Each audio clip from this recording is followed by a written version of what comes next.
अच्छा फिर तुम अपने बाबा को बड़े सस्ते में ले जाता हो। बाबा की बात पर ध्यान दिया मेरे बाबा। मेरा आपसे कोई अनुरोध है,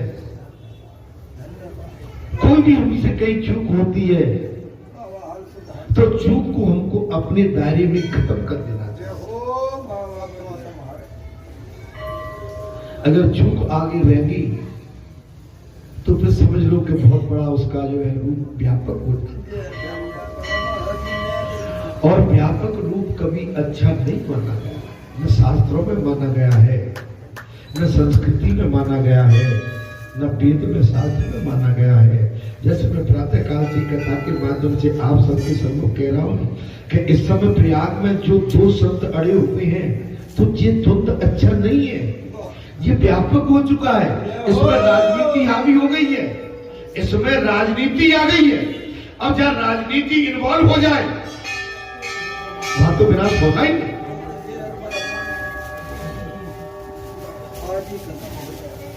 तत्काल उमाग्रह में अनुभव अपना सदैव बदल। आपको जो बीमारी लगी है उस बीमारी को अपने स्तर पर तत्काल खत्म कर दूसरे की आवश्यकता ही नहीं। बैठ देना चाहिए। आपने देखा होगा पुड़िया थोड़ी सी होती है, लाल लाल होती है, लेकिन लाल लाल पुड़िया बहुत बड़ी हो जाती है। वो पूरे उस शरीर के उस क्षेत्र को पस और महाराज खून को समेट के और उसमें एक बहुत बड़ा जो है पूरा बन जाता, पुड़िया वो पीड़ा देती, तो समझ लो। इसलिए मेरा सभी से अनुरोध है, आप सब बुद्धिजीवी है, मनुष्य है, अन्न ग्रहण करते हैं, जल ग्रहण करते हैं, शुद्धता के पात्र हैं, आप शुद्धता में रहते हैं। ये ज्ञान और ये विवेक 84 लाख योनियों में सिवाय मानव के द्वारा और किसी दूसरे में नहीं है। इसलिए मेरा आप सभी से अनुरोध है कि अपने विवेक को हमेशा सतर्क रखें, समय से हमेशा अपने विवेक को सतर्क एवं निर्मल रखिए। इसमें संसार की काजल और सूतक, इसमें कहीं संसार का सूतक बैठ गया तो बुद्धि खराब हो जाएगी। हे संतो, हे महात्माओं, महाराज बात आ रही थी मानव शरीर ही तो ब्रज है, मानव शरीर ब्रज है।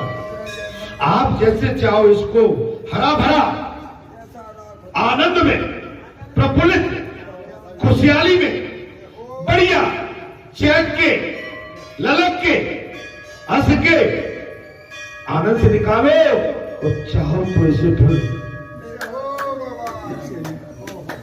तुम्हारे ऊपर है भाई। आप शरीर को कैसे निकालना चाहते हैं, लोगों के बीच में कैसे जाना चाहते हो? जब लोगों के बीच में जाते हो तो आपके चेहरे पे किलकारी होना चाहिए, आपके चेहरे पे प्रसन्नता होना चाहिए, आनंद की लकीर होना चाहिए। तो अपने आप को भी खुश रखो और आपके चेहरे को देख के वो भी आपके चेहरे की प्रसन्नता को देख के मुस्कुरा जाए। कथा हुई तो कह रही, अगर हम किसी समाज में गए, देवालय में गए, कथा में गए, हमारे चेहरे पर पहली से महाराज आपसी हंसी नहीं नैना से तुलसी वहां बैठी। पहले तो जीना सीखो, जीने की कला सीख जाओगे तो आपके अंदर आनंद की बौछारें आने लगे, बादल की वर्षा होने लगे। जीना सीखो, कैसे जिया जाता है संसार में, पहले तो तरीका सीखो। मेरे बाबा पता ही नहीं, हम थके थके से, लुटे लुटे से इसमें अपना जीवन तुम कहां चले जाते हो, पिछड़ी में ये बात थोड़ी होती है मेरे भाई। हाँ, अरे आते जाते रहोगे तो कुछ पाते पाते रहोगे। हाँ, पाने के लिए कुछ खोना पड़ता है, जब खोगे तब पाओगे। सदगुरु भगवान महाराज। सदगुरु की बड़ी दया है, संपूर्ण आशीर्वाद है। गुरु जी का एक अलग ही दिव्य भव्य जो उनका त्रिपुंड आज भी चमक, यही तो सबसे बड़ा आशीर्वाद है। स्वामी जी महाराज कहीं गए नहीं, हमारे बीच में है।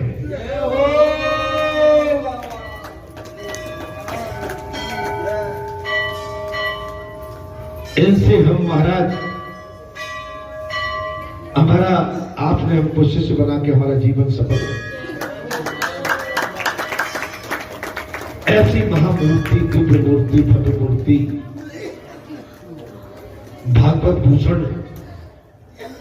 धर्म के बहुत बड़े प्रतिबिंब, मार्गदर्शक, सादगी, विनय भाव, बहुत माने विनम्र भाव का। और करे क्या, जो भी मैया को मौका मिल गया ना, वो मौका हम गुरु जी के लिए रखे थे, लेकिन मैया को मौका मिल गया तो मैया ने भी हम पर पूरी दया करके रखा।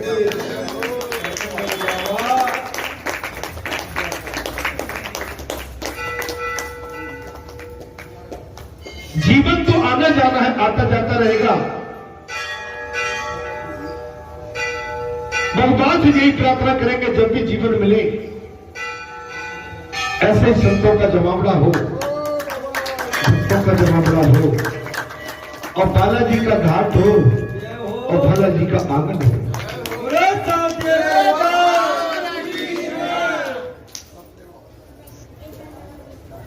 जीवन हमारा तभी कल्याणकारी बन सकता है। मानव शरीर ब्रज है, यदि इस शरीर ब्रज में प्रभु प्रकट होंगे तो उसकी शोभा कई गुनी बढ़ जाएगी। आगे चलो।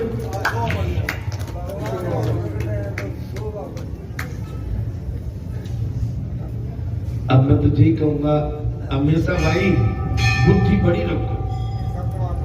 मैं बोलते बोलते भी रुक रहा हूं, बुद्धि बड़ी रखो। हमारी छोटी बुद्धि हमको छोटा कर देती है। बुद्धि को हमेशा बड़ी, उसकी शोभा बढ़ जाएगी। कब? जब भगवान को अपने अंदर बिठा लोगे, तब आपके शरीर की शोभा स्वतः बढ़ जाएगी, अपने आप, अपने आप। अरे भाई, संसार के कौन से रोग से परेशान हो? सब ताकि तरफ देखो, तेज थको दिस रहो भाई, ये चक्कर का एक हाथ तो दिस रहे मुझे ठीक ठाक है भाई।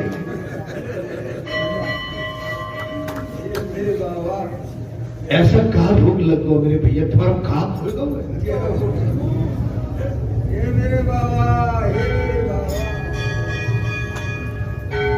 आप अपने अंदर भगवान को महसूस करने लगेंगे, अंदर आत्मा में, इस मन में उस प्रभु को बिठा लेंगे। अपनी निजी ख्याति को त्याग कर भगवान को बिठाल के उसके ऋणी हो जाएंगे, तब आपको आनंद की अनुभूति आपकी।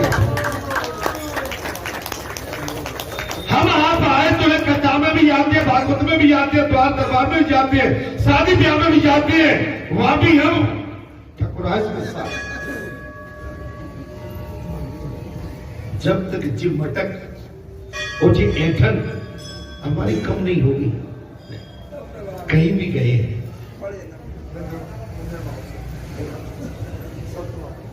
आनंद कम है।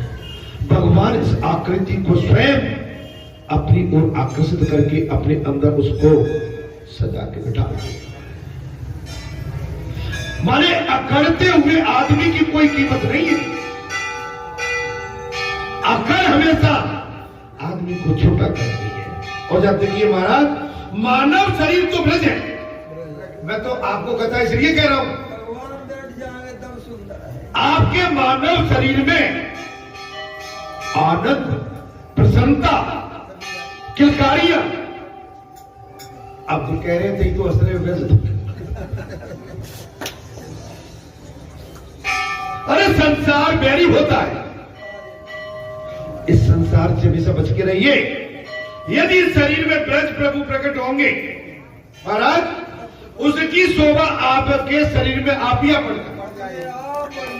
कहाँ आ रहे हो बालाजी? वाह भैया बंद कर दे। अरे भाई तो गड़बड़ है। अरे अजीब आदमी है इधर।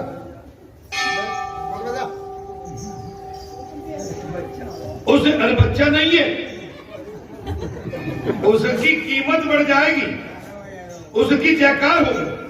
ब्रज शब्द के अर्थ में इस प्रकार ब्रजाति भागवतम समीपम सब्रजमम अर्थात ते जन्मा ब्रजमम अधिक ज्ञाति अर्थात भगवान के पास ले जाने में हमें जो सहायता करता है,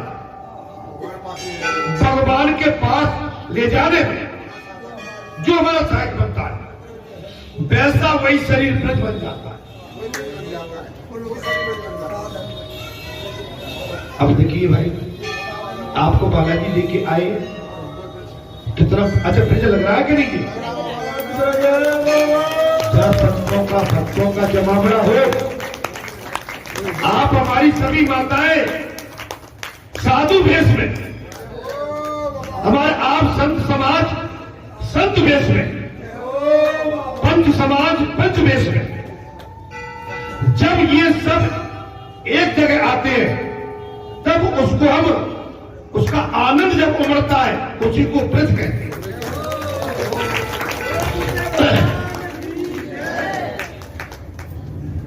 ब्रज तो आपके शरीर में, इस शरीर की शोभा वस्त्र भूषणों से नहीं भागवत भक्ति से होती है।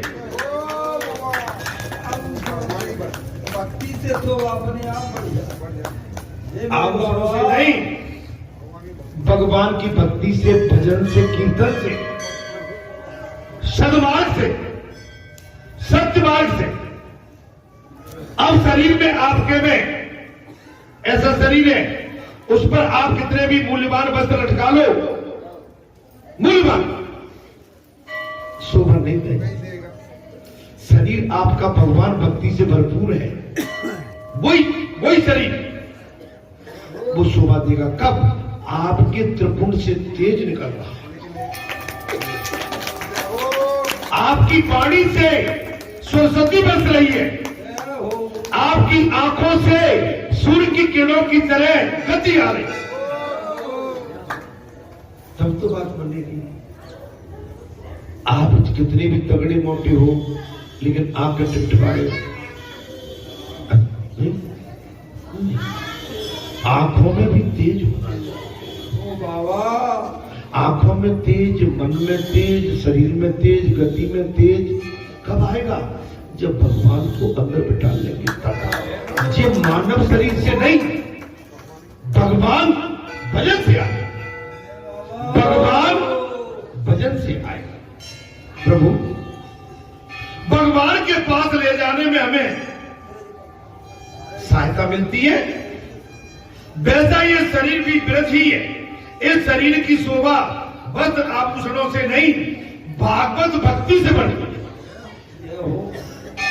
कथाओं से, कीर्तन से, भगवान के नजदीक जाने से, भगवान के आंगन में आने से, भगवान के दर्शन करने से, भक्तों के दर्शन करने से, संतों के दर्शन करने से और महापुरुषों के दर्शन करने से, अच्छे सत्संग में बैठने के बाद अच्छा सत्संग सुनने से